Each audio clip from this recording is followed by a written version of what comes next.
पायवाट उल्लंघिला माया घाट जी हरे आठविला जीवे हृदयी धरिला प्रस्तुत स्थळी प्राप्त प्रसंगी संप्राप्त सेवेसाठी निवडलेला अभंग श्री क्षेत्र पिंपळनेर निवासी असलेले वैराग्य बलवंत चराचरी कीर्तिमंत अलौकिक धैर्यवंत कृतऋणी भगवंत संत श्रेष्ठ श्रीमंत सद्गुरु भक्त भक्त शिरोमणी निळोबाराय महाराजांच्या अखिल विश्वाला चंद्रभागा मातेप्रमाणे पावन करणाऱ्या अभंग संहितेतील गोड असा हा अभंग आहे.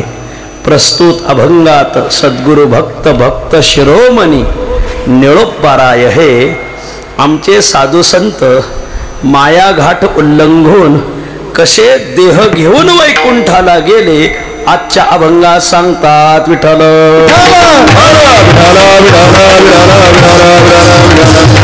अभंगावर काही विवेचन करण्यापूर्वी दोन शब्दाचा अल्पसा परिहार देणं अत्यंत अगत्य आहे. पुण्य पावन आपलं उत्तम नगर बरोबर आहे का?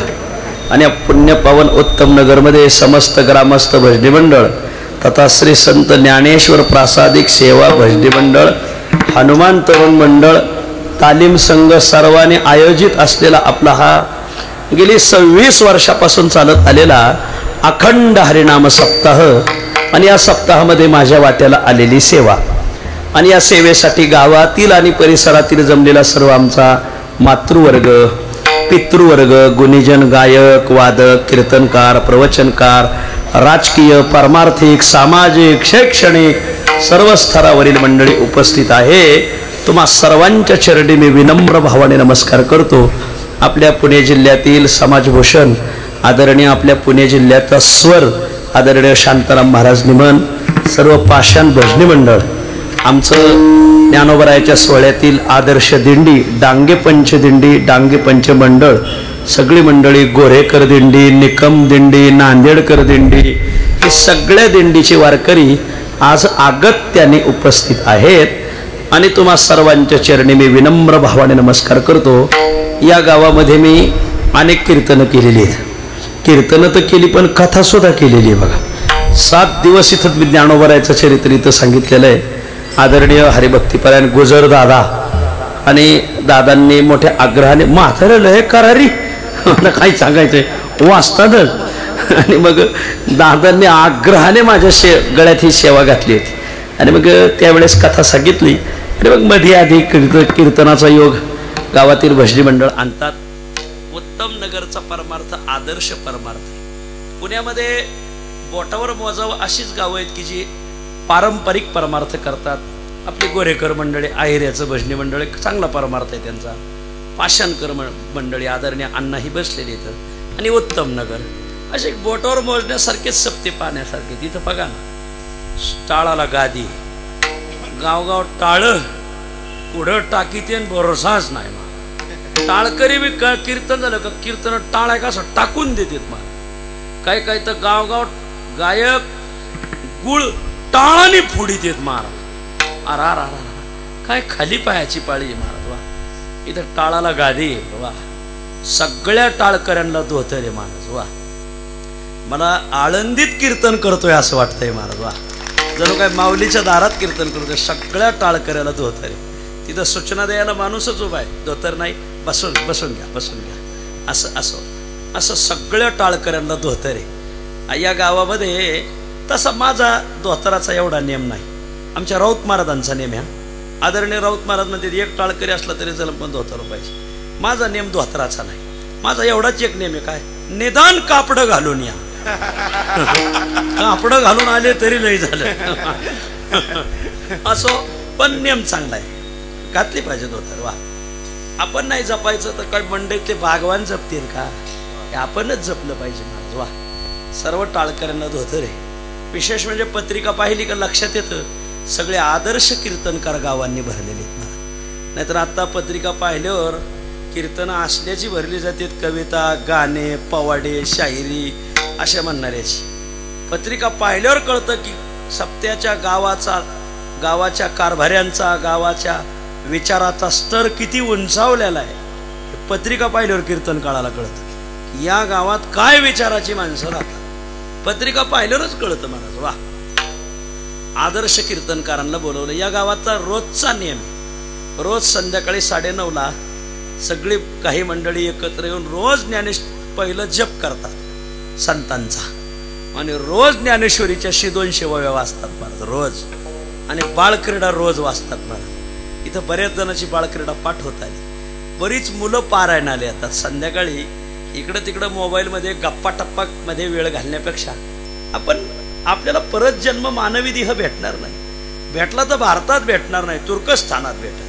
पण भारतात भेटला तर महाराष्ट्रात भेटल. यात काय नवल. बिहारला लालू प्रसाद यादवच्या घरी भेटला तर कसली ज्ञानेश्वरी कसला गाल. बरं, महाराष्ट्रातही भेटला तर गडचिरोलीला भेटल, पुणे जिल्ह्यात भेटल. यात काय नवस. पुण्यात बी भेटला तरी तुकोबराय ज्ञानोबरायचा वारा जिथं आपल्या अंगावून जातोय अशा परिसरात परत जन्म भेटणार नाही. आपल्या जीवनाची चीज केली पाहिजे.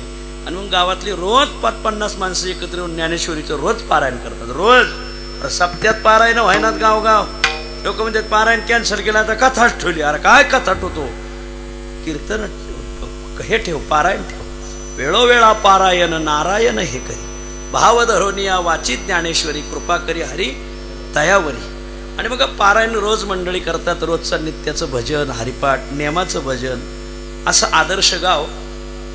आणि मग गेल्या वर्षी आपण सासवडला जो तुकोबरायांचा उत्सव केला 375वा, तर या गावाने बरोबर 75,000 रुपये अन्नदानासाठी आणून दिले महाराज. वा, 76,000 काहीतरी वर रक्कम होती, पण ठोक रक्कम आपली 75,000. म्हणजे आहे मंडळी अशी सहकार्य करणारी. आणि असे सहकार्य करणारे असल्यावर मग कोणताही बुवा नाचू नाचू कीर्तन करीन महाराज. वा, त्याला काय आम्हाला लागत नाही, संतांना द्या, संतांच्या उत्सवाला सहकार्य करा. असं ही सगळी मंडळी वर्षभर वाऱ्यांना गाठी पडतात. काही काही सप्त्याचे संयोजकाच्या फक्त सप्त्यातच गाठी, परत आषाढीला नाही, कार्तिकीला नाही, बिजेला नाही, पैठणला नाही, निळोबरायाला नाही, वारीला येतच नाही महाराज. मग त्यांना वाऱ्यावर सोडलं जातं असं. पण ह्या मंडळीच्या गाठी सगळ्या वारीला पडतात महाराज. बिजेला आहेच ही मंडळी, षष्टीला आहेत.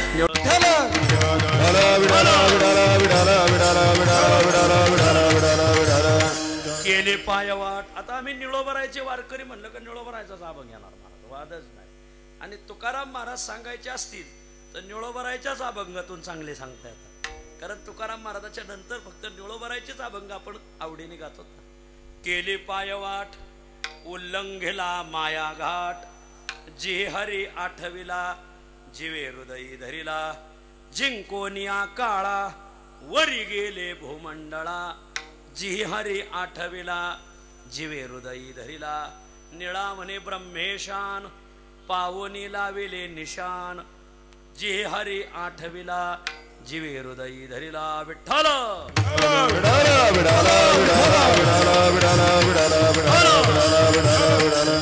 या अभंगामध्ये निळोबार आहे. आमच्या साधू संतांनी माया घाट उल्लंघन करून हरीचं चिंतन करून कसे ते व्योम पंथे ऊर्ध्व मंडळाला गेले, ऊर्ध्व गतीला गेले. आजच्या अभंगात निळोबाराय सांगतात विठ्ठल या मृत्यू लोकामध्ये मायेने सर्वांना गाठलंय असं आपल्या लक्षात येईल. या मृत्यू लोकात जन्माला आलेला देव असो, या मृत्यू लोकात जन्माला आलेला जीव असो, वा या मृत्यू लोकात जन्माला आलेला परमार्थिक असो, प्रत्येकाला मायेने गाठलंय. मायेने जखडलं नाही, मायेने गाठलं नाही, मायेने हाताखालून काढला नाही. असा देव दिसायचा नाही, असा जीव दिसायचा नाही, असा परमार्थिक सुद्धा दिसायचा नाही. मायेने देवाला गाठलं, मायेने परमार्थिकाला गाठलं, मायेने संसारिकाला गाठलं. माया देवाला सुद्धा आवरता येत नाही. ज्ञानोबराय म्हणतात हे आदी पुरुषाची माया ब्रह्मया ही नयेची आया, म्हणून भुलला राया संजयो म्हणे. वा, संजयाचं वेळोवेळी नाव टीव्हीलाही पाहायला भेटत आणि गायच्यातही पाहायला भेटत. ज्ञानोबराय म्हणतात पण त्या संजयात आणि ह्या संजयात फार फरक आहे. ज्ञानोबराय म्हणतात या मायेने देवादिकांना सोडलं नाही. हे आदी पुरुषाची माया ब्रह्मया ही नयेची आया. ब्रह्मादिक इंद्र चंद्रादिक जे देव आहेत या इंद्रचंद्राधिक देवांना ही माया आवरता आली नाही, म्हणून इंद्रा पडली भगे, चंद्र झाला काळा, नारद चुकला चाळा, भजनाचा ब्रह्मा मज कामाचे निघाई, ब्रह्मा कन्ये ते धुरुजाई, पराशरे केले काय, भोगिली पाहे दिवा दुर्गंधा, वेदार्थाचा गोवा कन्याभिलाष, वेदे नाही ऐशे सांगितले. वा, ब्रह्मादिक देव असतील यांनाही मायेने सोडलं नाही, देवांना सोडलं नाही, पारमार्थिकांना सोडलं नाही. मायावर विजय मिळवण्यासाठी जे घरदाराला लात मारून घराबाहेर पडले, आता आपण माया जिंकवायची. आणि मग काहीने अंगाला भस्म लावला, आता तुम्ही टीव्हीवर पाहत असताल. वा, काहीने हातात दंड घेतलाय, संन्यासी झाले, काही झाडाखाली मुक्काम टाकला महाराज. पण तुकाराम महाराज 100 चरणाच्या अभंगात सांगतात, अंगाला राख फासलेले असो, हातात दंड धारण करून संन्यासी झालेले असो, वात घरदार सोडून झाडाखाली मुक्काम करणारे असो, यांनाही मायेने सोडलं नाही. तुकाराम महाराज सांगतात, नाही त्या सुटली द्रव्य लोभ माया,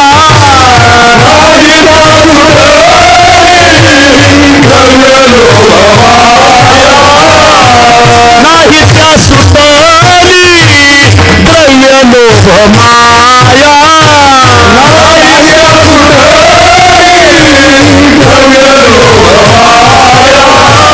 भस्मदंड छाया सरोवराची, भस्मदंड छाया सरोवराची, भस्मदंड छाया सरोवराची, भस्मदंड छाया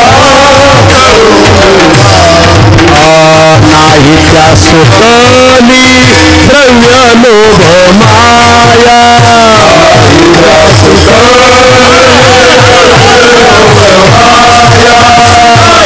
त्या सुटली द्रव्य लोभ माया,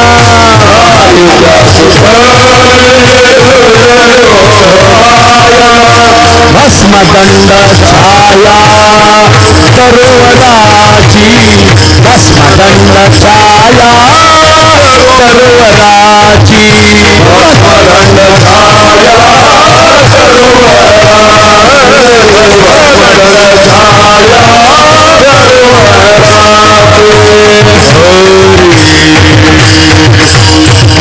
शंभर चरणाच्या अभंगामध्ये तुकाराम महाराजाने क्षीर नीर विवेक न्यायाने हे प्रमाण लिहिलेलं आहे.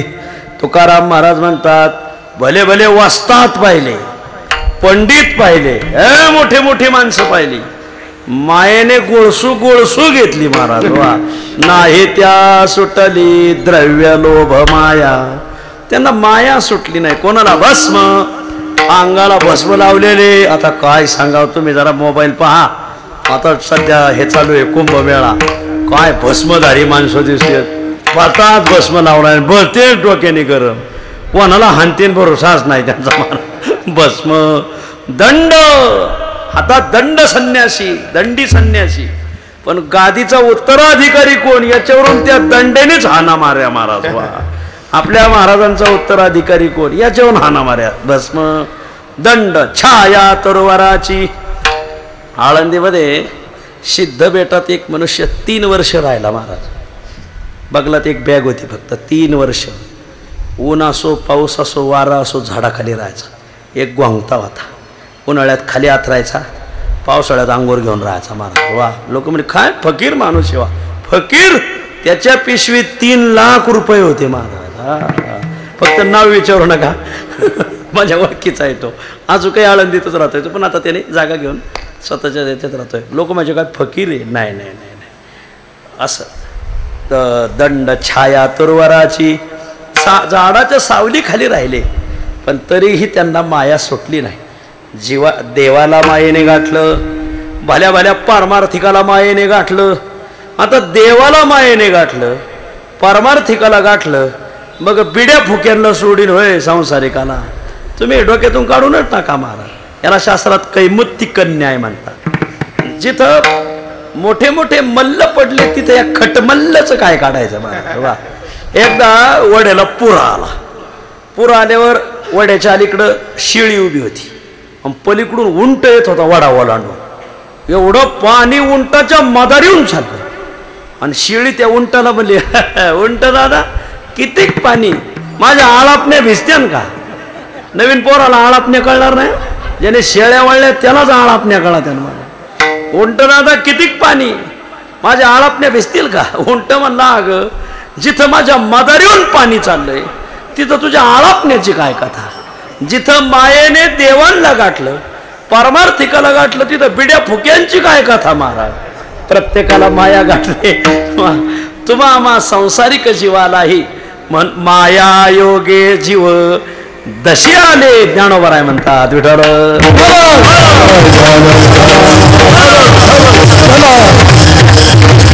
मायेने देवांना गाठलं, मायेने परमार्थिकाला गाठलं, मायेने संसारिकाला गाठलं. अजब झटका मायेचा. बाबा खरं सौ आम्ही हिंदी प्रमाणे म्हणत नाही, आम्ही थोडे फडकऱ्यात राहिल्यामुळं ना विठ्ठल महाराज घोले हिंदी प्रमाणे म्हणत नव्हते. म्हणले तर फक्त तुकाराम महाराजाच्या गाथ्यात, दुसऱ्याचं हिंदी प्रमाण. आमच्या त्यात काही लोक देतात हिंदी प्रमाण, मी त्याला त्यांना म्हणून द्यायचं, पण आपण म्हणायचं नाही. आमच्यात म्हणत नाही, विठ्ठल महाराज बोले तर म्हणत नव्हते. विठ्ठल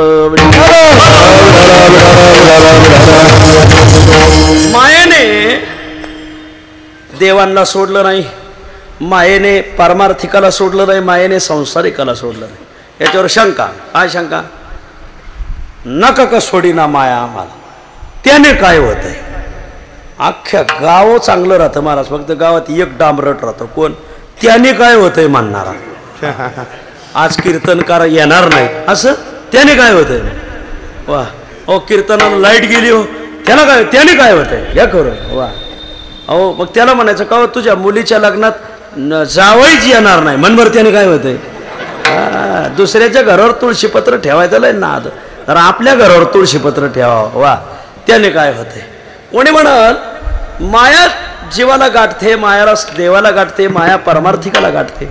गाठलं तर गाठलं, काय होतं मायेचा परिणाम? मायेचे 4-6 परिणाम धर्मशास्त्रात सांगितले. धर्मशास्त्रकार सांगतात पहिला परिणाम काय? माया जीवाला मारते. दुसरा परिणाम माया जीवाला छळते. तिसरा परिणाम माया जीवाच्या जीवनातील सत्याचा लोप करविते. वा. आणि चौथा परिणाम माया पुरुषार्थ घालविते. विठ्ठल मायेचे असे अनेक तोटे आहेत. ही माया काढून टाकली पाहिजे महाराज. पण कोणी म्हणाल मायेने काय होतं, तर पहिलं उत्तर तुकाराम महाराजांनी दिले. माया जीवाला मारते. विठ्ठल मारिती माया घेती जीव नाही कीव अन्याया, नाही कीव अन्याया, नाही कीव अन्याया. मारिती माया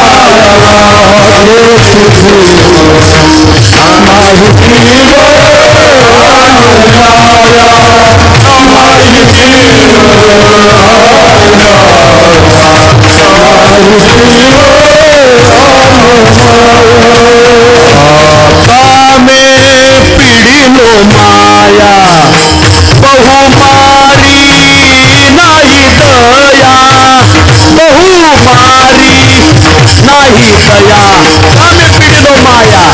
बहुमारी नाही दया. कामे पिढीलो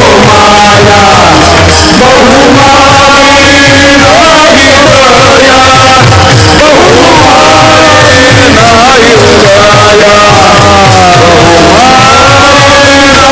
बहुमारी नाही दया. तुकाराम महाराजाची दोन्ही प्रमाण आहेत. कामे पिढीलो माया बहुमारी नाही दया. माया जीवाला मारते, मारिती माया घेती जीव नाही कीव अन्याया. माया जीवाला मारते. अरे बाया मारित्या तर माया का नाही मारायची? इथले सोडून मांडवातले धरून खरं सांगा, खाली पाहू नका वर बघा. माया जीवाला मारते का नाही? वा. ते मायेचंच रूप असतं एक प्रकारे. पुरुषही ज्यावेळेस महिलाला हानमार करीत असे समजून घ्यायचं महिलाने ही मायाच आहे, आणि महिला पुरुषाला हानमार करत असतील पुरुषाने समजून घ्यायचं हा प्रताप मायेचा आहे. एका घरी मालक मालकीनीला हानमार करायचा, मालकीन मालकाला हानमार करायचे, रोज आरडा वरडा, रोज शिव्या गाळी नीत नाही तुकाराम महाराज म्हणतात. ते काय अनितीनेच चालायचं सगळं. आणि शेजारी एक घर होतं तिथं मात्र हसून खेळून चालायचं. ते दोघं नवरा बायको त्यांच्या घरी गेले, रामराम रामराम, आम्ही तुमच्या शेजारी राहतो. म्हणले हो, ते आरडा वरडा येतोयच कानावर तुम्ही राहतात म्हणून. आमचे रोज हानमार चालले, तुमच्या घरातून रोज हसण्या खेदळण्याचा आवाज येतो. तुम्ही काय, तुमचं कुटुंब आहे, काय जीवन आहे, हसून खेळून संसार आहे. मालक म्हणला अहो हे घरोघरी जात कुठं जा, पळसाला पानं तीनच नियमच आहे, आमच्याही घरी हानमारच आहे. म्हणजे मग फक्त घोटाळा असा आहे, बायको मला कधी कधी पक्कड फेकून मारती, कधी उलथनं फेकून मारती, कधी फुकणी फेकून मारती, कधी लाटणं फेकून मारती. म्हणजे मग हसून खेळून कस काय चाललंय, लागलं तर ती हसती, रोखलं तर मी हसतो. काय नाही सारखंच आहे म्हणले. कुणाचा पळसाला पानं तीनच, घरोघरी चुली मातीच्या नेमच आहे मारा. ज्या गावच्या बोरीन त्याच गावच्या बाबडी, यात काही फरक होऊ शकत नाही. जीव माया जीवाला मारते. मारला असतं तरी चाललं असतं, छळलं नाही पाहिजे. मच्छर मारलेला चांगला, चुरगळून सोडलेला चांगला नाही. त्याच्या जीवनात तो परत उठणार नाही ना महाराज. माया जीवाला मारते यात नवल नाही, माया जीवाला छळते. तुकाराम महाराजाची प्रमाण आहेत. टाका थाप. तुका म्हणे लासी माया नाचविते कैसी, माया नाचविते कैसी, तुका म्हणे लासी माया नाचविते कैसी.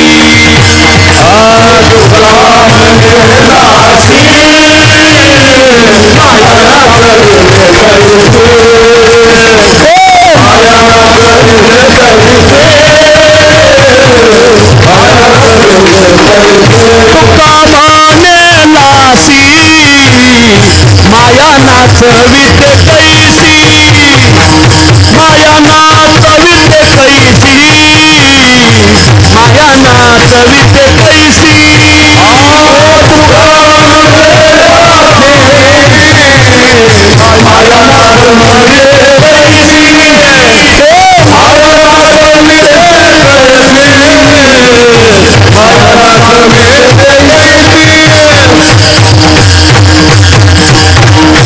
म्हातारं मेलेलं चांगलं, छळ होऊन मेलेलं नाही. याच्यापेक्षा चांगला कलाकार आणला, खरा कलाकार जर आणला तर तुम्ही पैसे, ते म्हणजे मी खऱ्याच कलाकाराला देणार. हा खोटा ठरल त्याच्या पुढे. तोही कलाकार वाचतात होता, तो म्हणला खरंच माझ्यासारखा आवाज काढणारा. त्याने मांजराच्याच आवाजावर परीक्षा होणार. म्हणजे ठीक आहे. पंतप्रधान म्हणजे माझा कलाकार उद्या मी घेऊन येतो, फक्त माझा कलाकार घोंगडीतून आवाज काढी आणि तुमच्या कलाकाराने उघड काढायचं. म्हणजे चालतं. पंतप्रधानाला त्याच्या कलाकाराला घेऊन आल्यानंतर म्हटले हा पंतप्रधान, पहिला तुमचा खरा कलाकार म्हणताय तुम्ही, तर काढा आवाज. त्याने घोंगडीतून आवाज काढला, मांजराचा आवाज. मांजराचा आवाज घोंगडीतून आला, कोणी टाळी वाजवली नाही. म्हणजे का तुम्ही काढावं कालचे कलाकार.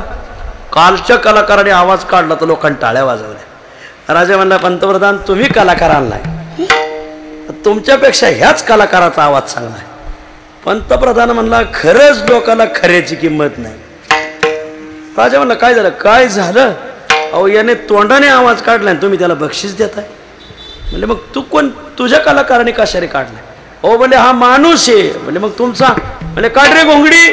घोंगडी काढली तर त्यांचा कलाकार मांजरच घेऊन आला होता आणि त्याने मांजर दाबलं तर मांजराचा आवाज निघाला. पण ज्याच्यावर मायेचा पगडा आहे ते सत्याचा कधीच स्वीकार करणार नाही. राजा म्हणला खरं लोकांना सत्य पटत नाही. विठ्ठल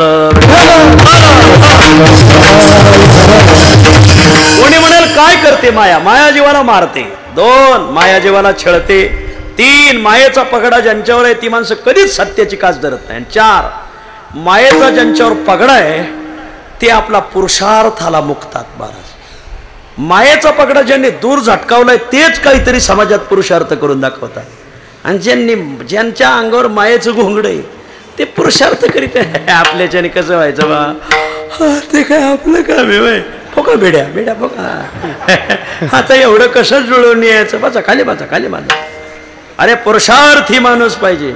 अरे जिथं चहा विकणार भारताचं टिबल कारभारी झालं, पुरुषार्थ असल्याशिवाय झालं का महाराज. वा का काही लोक आपल्याच्याने का व्हायचं आपलं काय वेळ ते नुसतं चोळायचंच काम आहे का फक्त दुसरं काही कामच नाही का नुसतं तंबाखूच खा वा पुरुषार्थ आणि या पुरुषार्थाला अभिभव करते तिला माया म्हणतात जीवाच्या जीवनातला पुरुषार्थ संपवते तिला माया म्हणतात विठ्ठल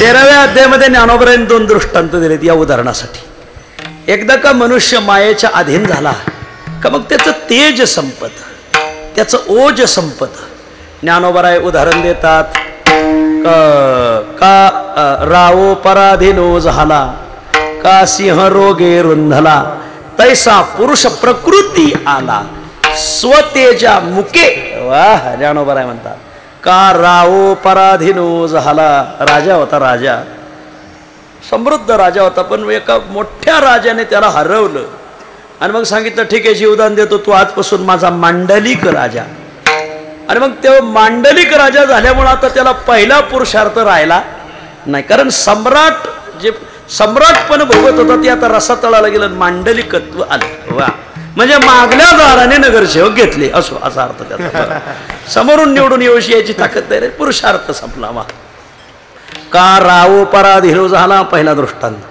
दुसरा दृष्टांत देतात का सिंह रोगे रुंधला ज्ञानोबराय म्हणतात झडप घालून शिकार धरत होता सिंह झडप घातली का शिकार फाडलीच झडप घातली का शिकार फाडलीत पण त्या सिंहाला झाला चिकनगुन्या किंवा म्हातारा झाला किंवा त्याला रोग झाला रोग झाल्यावर जवळून हरणं चालली पण आता मात्र सिंह त्याच्यावर झडप घालू शकत नाही कारण त्याचा पुरुषार्थ संपला वा पारतंत्र्यामुळं राजाचा पुरुषार्थ संपला वा दुखण्यामुळं सिंहाचा पुरुषार्थ का सिंह रोगे रुंधला हे 2 दृष्टांत आहे तसं एकदा का पुरुषाने प्रकृतीशी तादात्म्य केलं थोडक्यात मायेचा पगडा आपल्यावर बसला का मग ते पहिलं ओज पहिलं तेज जे असते तेच राहत नाही महाराज का पुरुष प्रकृती आला म्हणजे प्रकृतीशी पुरुषाने तादात्म्य केलं स्वतेजा मुके ज्ञानोबराय म्हणतात आता तेज राहत नाही तसं महाराज एका गावात आम्ही सप्त्याचं नियोजन चाललं होतं लोक म्हणले महाराज तुम्ही तारखा मारा मला तुम्हाला कोणते महाराज लागतं सांगा म्हणजे एक म्हणलं हे घ्या एक म्हणलं ते घ्या एक जण म्हणलं ते हे महाराज घ्या असेच महाराज पाहिजे तसे गायक पाहिजे तसे वादक पाहिजे सिस्टीम तशी पाहिजे मंडप माझा पाहिजे आचारी अरे म्हणलं काय करारी माणूस आहे लोक काय करारी माणूस आहे वाघासारखाच गावचे लोक म्हणले वाघासारखा नाही वाघच आहे म्हणलं कसं काय त्याचं आडनाव सुद्धा वाघ आहे अरे म्हणलं वा मानलं पाहिजे म्हणजे मग घरी दारी वाघ आहे का म्हणले नाही फक्त दारीच वाघ आहे म्हणजे घरी वाघावर दुर्गा बसती म्हणले दुर्गेचं वाघच वाहने म्हणले कसला पुरुषार्थी गडी असला बायको पुढे त्याचं काही चालत नाही विठ्ठल जंगलातल्या प्राण्यांचा ग्रुप होता प्राण्यांचा व्हॉट्सअप ग्रुप होता आणि मग व्हॉट्सअप ग्रुपला संदेश आला संध्याकाळी 6 वाजता फक्त वाघांची मीटिंग होईल कोणी यायचं नाही ग्रुपवर सगळेच प्राणी होते मग ते सिंह तो सगळा मॅसेज वाचला लांडग्यांनी शेळीने बोकड्याने गाढवांनी झेबऱ्याने सश्याने सगळ्यांनी वाचलं पण कोणी आलं नाही वाघाची मीटिंग आपलं काय काम सगळे वाघ आले पण एक उंदीर आला उंदीर आल्यावर ॲडमिन वाघ होता अरे तू व्हॉट्सअप ग्रुपला आहे ना म्हणले हो संदेश वाचला नाही म्हणजे हो काय लिहिला होता संदेश म्हणजे लिहिला होता वाघांची मीटिंग आहे उंदरा आला कशाला सा उंदीर म्हणला त्या वाघाला ए लगीन व्हायच्या आधी मी वाघच होतो आता उंदीर झालोय तुझं माझी लगीन झालं नाही अजून तुझं लगीन होऊ दे आणि मग तू कसा ॲडमिन राहतो कसे मेसेज टाकतो पाठवच म्हणले आता म्हणजे पुरुष प्रकृती आला स्वतेजा मुके विठ्ठल असा हा मायेचा पगडा वा अशी ही माया भल्या भल्याला सोडता आली नाही मग तो देव असो मग तो जीव असो वा पारमार्थिक असो पण एक वर्ग मात्र या मायेला उल्लंघून पलीकडे गेला कोण आमचे साधू संत त्यांचा हा पुरुषार्थ आहे महाराज की त्यांनी काय भगवंताचा नामचिंतनाचा अट्टास धरला म्हणा, काय म्हणा, मायापाश त्याने आवरला. विठ्ठल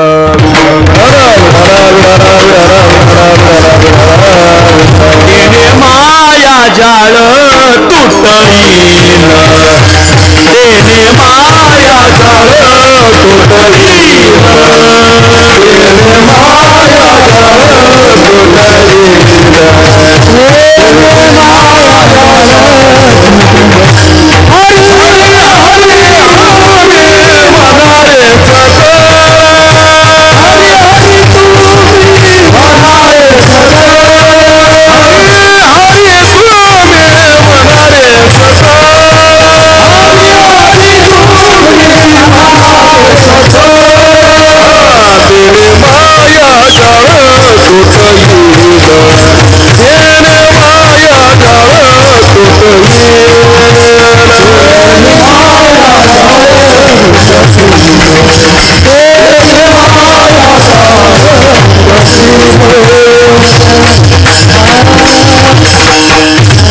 त्यांनी एक वर्ग मात्र आमच्या साधू संतांचा असा आहे, त्यांनी भगवंताच्या चिंतनाचा टाहो केला. म्हणवने लाहो करा काळ सारा चिंतने, काळ जाऊने दुआया चिंतो विठोबाच्या पाया, चिंतने सरे तो काळ सारावा चिंतने.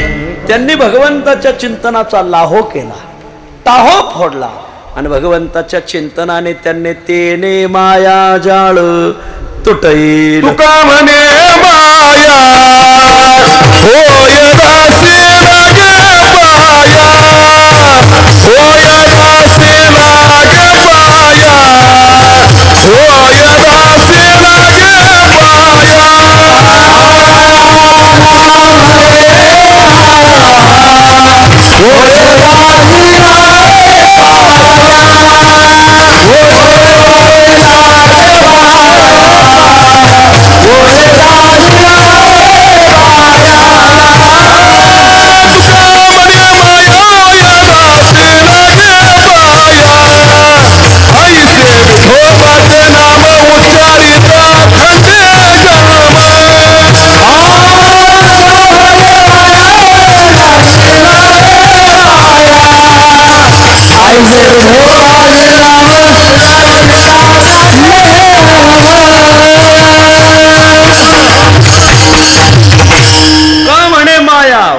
दासी लागे पाया, हरे हरे तुम्ही म्हणारे सकळ, तेने माया जाळ तुटईल.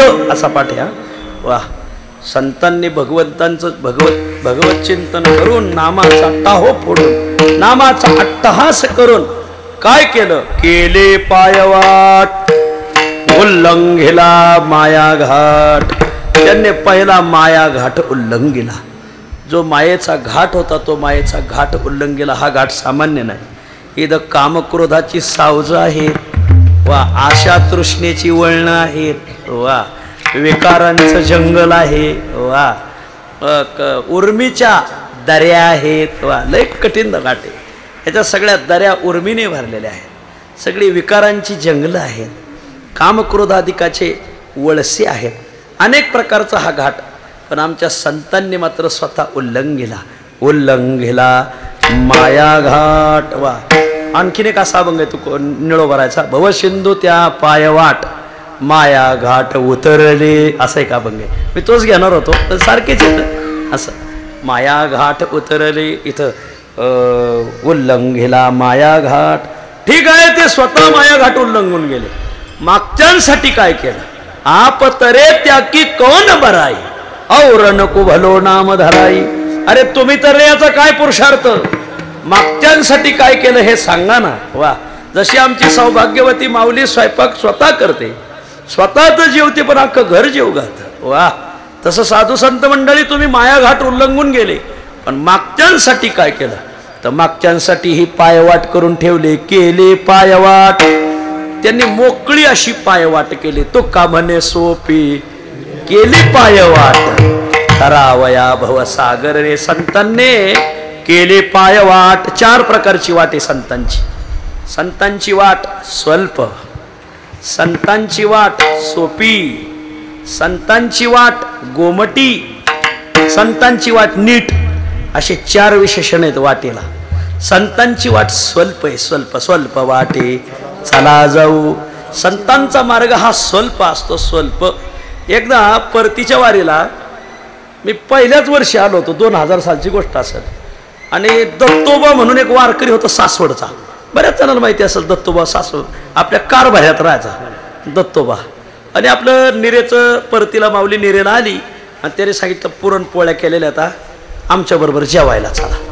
चाललो मग आम्ही आपलं 10-12 वारकरी निघालो. आता सोय नव्हती काही परतीला, काही सोय नसते महाराज. असं भजन करायचं माऊली बरोबर, जेवायचं आपल्या आपल्या आपुले आपण करा सोडवण. असो वारकऱ्याची सोय नसती, काही लोकांची असते. असो तर सांगायचा भाग असा आहे. आणि मग निघालो आम्ही, आपलं जेवण भेटतंय का काय का काय. ते दत्तोबा तासभर चाललो आम्ही.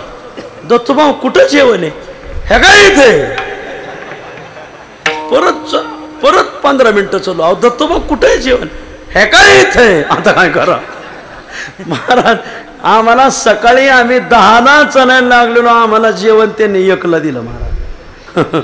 दत्तोबा म्हणलं पुढ्या झाली काय पुरणपोळ्या खाऊ घालू नका म्हणलं, आम्हाला जेव घातलं. पण ह्या काय इथं ह्या काय इथे बरोबर लय लांब नेलं महाराज. अशी दीर्घ वाट नाही, वाट स्वल्प पाहिजे, स्वल्प वाटे चला जाऊ. संतांनी जी वाट केलेली आहे ही स्वल्प आहे, अशी दीर्घ नाही. फार काळ घालावं लागत नाही. काही लोक म्हणतात या आमच्याकडं 12 वर्ष भांडे घासा आणि मग आम्ही तुम्हाला तत्वज्ञान शिकवा. हो शिवान्या 12 वर्ष आणि मग मटकावा बांधायचा, ते ट्रिपा गावा काढायच्या, अनेक अडचणीच ना. नाही इथं नगद भाई डिस्कोन उधार भाई खसको. संतांची वाट स्वल्प आहे, स्वल्प वाटे स्वल्प. संतांनी दाखवलेली वाट नीट आहे. तुका म्हणेची नीट जवळी वाट वैकुंठा, जवळी वाट वैकुंठा, जवळी वाट वैकुंठा.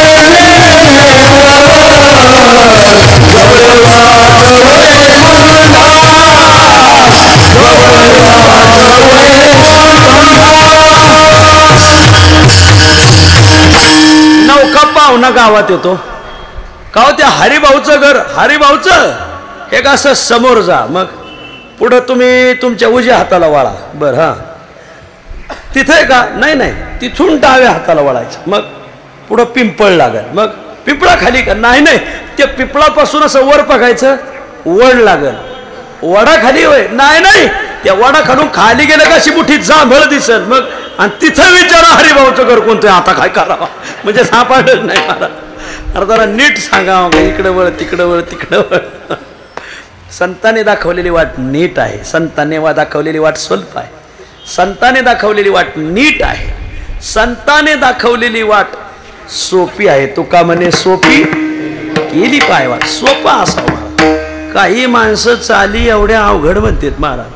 म्हणजे सुरुवात कितीला आहे? म्हणजे 2:45 आणि अंतरा 4.5, 2:45 मात्र्यात सुरुवात आहे, अंतरा 4.5 मात्र्यात आहे. ऐकणाऱ्याचं पुरतं मात्रच असं आहे. सोपं म्हटलं पाहिजे, सगळ्याला म्हणता आलं पाहिजे असं म्हटलं पाहिजे.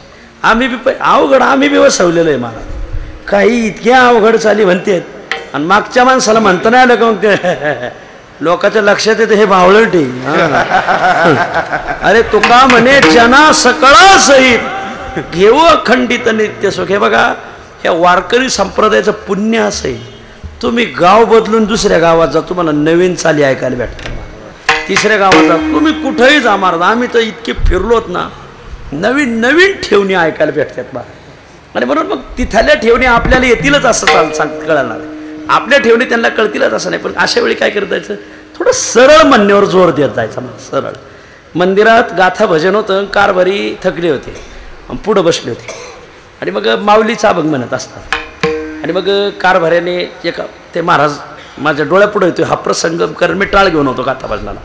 माऊलीच्या मंदिरात भजन होतं, संस्थांचं काहीतरी सप्ताह होतं, एक अधिक मासाच्या सप्त्यात कारभारी बसली होती पुढं. मग ते एक महाराज होते, त्या महाराजाला म्हणले म्हणा अभंग. ते महाराज अभंग म्हणले, रामकृष्ण नामे ही चाल ही दोन्ही साजिरी हृदय मंदिरी स्मराकारे. कारभारीने हात केला, हो हो हो हो. असे 2-2 कडवे ध्यानात का वारायचे? तुम्ही चाला अशी म्हणा की एक कडवी म्हणा. असं पहिलं एक कडवं म्हणा, म्हणजे मागच्याला एक म्हणू द्या, आणि मग दुसऱ्यांदा उत्तरार्ध म्हणा, मग मागच्याला म्हणू द्या. असं तुम्ही 2-2 सगळंच घेतलं मग नाही ना मानता यायचं महाराज. पण त्या महाराजांनी तीच चाल म्हटली, कारभाऱ्यांचं ऐकलं नाही. आता ते बुवा टेलर काम करीत आहे, कीर्तनच नाही, कीर्तनच नाही, माशा हानी ते महाराज. रामनवमीला मला म्हणला कुठं सप्त्याला नेता का? म्हणलं सप्तार तर नाही, पण तुला एखाद्या बागवानाकडे नेऊन घालतो म्हणलं, तिथं आपल्या अंडी विक असं. तर हा प्रसंग मी पाहिला होता डोळ्याने. त्या महाराजाचं नाव सांगत नाही, कीर्तन झाल्यावर माझी गाठ घ्यावी तुम्हाला नाव सांगतो मला. त्या महाराज त्यातली बरीच जर माणसं ओळखतात, काही काम करत नाही महाराज. संपला माझा विषय. सोपं म्हटलं पाहिजे, अवघड चाली म्हणायच्या नाही. जरी येत असल्या ना आपलं गोडं बांधून ठेवत जायचं. अवघड चाली कधी म्हणायच्या? घरी जायचं, हा गुंगडी अंगूर घ्यायची, मग अवघड म्हणत बसायचं. लोकांना सोपं म्हणू द्या रे मायबा. एक तर लोक संसारात लागण एवढी वैतागलेली, आणि इथं तुमचा वैताग भलतंच अवघड व्हायचं. मागच्याला म्हणताच नाही आलं पाहिजे विठ्ठल. मी ज्यांच्या हाताखाली शिकलो ना, वैद्य गुरुजी, घोले महाराज, सरळ म्हणायचे, सरळ सरळ म्हणायचं. कधी बी अवघडात शिरायचंच नाही मला. 3.5-4 मात्र्यात आपल्यालाही म्हणता येईल, पण ते नाही म्हणलेलं बरं. वा, चांगलं आहे, जपलं पाहिजे, पण ते आपल्या उद्धारासाठी म्हणा, इतरासाठी नाही. तो का म्हणे, जना सकळा सहित घेऊ अखंडित प्रेम सुख. सगळ्याला घेऊन पुढे चालता आलं पाहिजे महाराज. वा, सबका साथ सबका विकास असा त्याचा अर्थ आहे. असो. आणि म्हणून संतांनी दाखवलेली वाट सोपी आहे, संतांनी दाखवलेली वाट नीट आहे, संतांनी दाखवलेली वाट स्वल्प आहे, आणि संतांनी दाखवलेली वाट गोमटी आहे. हे वाट गोमटी वैकुंठाशी जाता रामकृष्ण कथा दिंडी ध्वजा. याला म्हणायचं केली पायवाट. मग उल्लंघेला मायाघाट, आणि मायाघाट उल्लंघन करून काय केलं मग त्यांनी? जी हे हरी आठवेला. त्यांनी सदैव भगवंताचा आठव केला. अनुकूल अवस्थेत आठव, प्रतिकूल अवस्थेत आठव, जागृतीत आठव, सुषुप्तीत आठव, एकांतात आठव, लोकांतात आठव, हयातीत आठव, परलोकात गेल्यावर आठव, असे त्याचे विकल्प पडतात महाराज. वा, जी हरी आठविला, भगवंताचं सदैव आठव. वा, जीवे हृदयी धरिला, आणि जीवे भावे पूजीन. तिथं जसं लिहिलं ना, तर जीवा भावाने हृदयात धरला महाराज. सतत कृष्णमूर्ती सावळी, खेळे हृदय कमळी, शांती क्षमा तया जवळी, जीवे भावे अनुसर. याला म्हणायचं जीवे हृदयी धरिला. आणखी काय केलं? जिंकोनिया काळा वरी गेले भूमंडळा, प्रयाण काळी देवे विमान पाठविले, प्रयाण काळी देवे विमान पाठविले, बळीचा काळा माझी अद्भुत वर्तले, बळीचा माझी अद्भुत वर्तले, मानव देह घेऊनी निज धामा केले,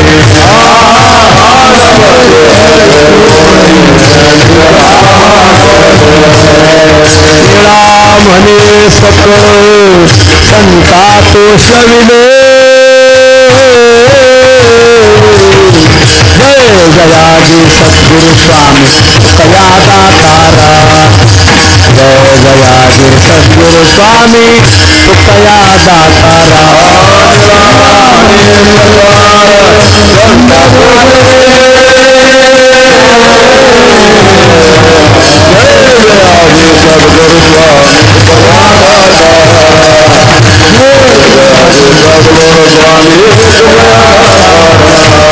प्रयाण काळी देवे विमान पाठविले, प्रयाण काळी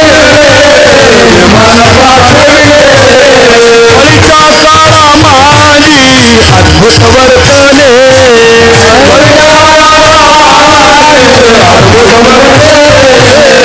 मानव देह घेऊनी निजधामा गेले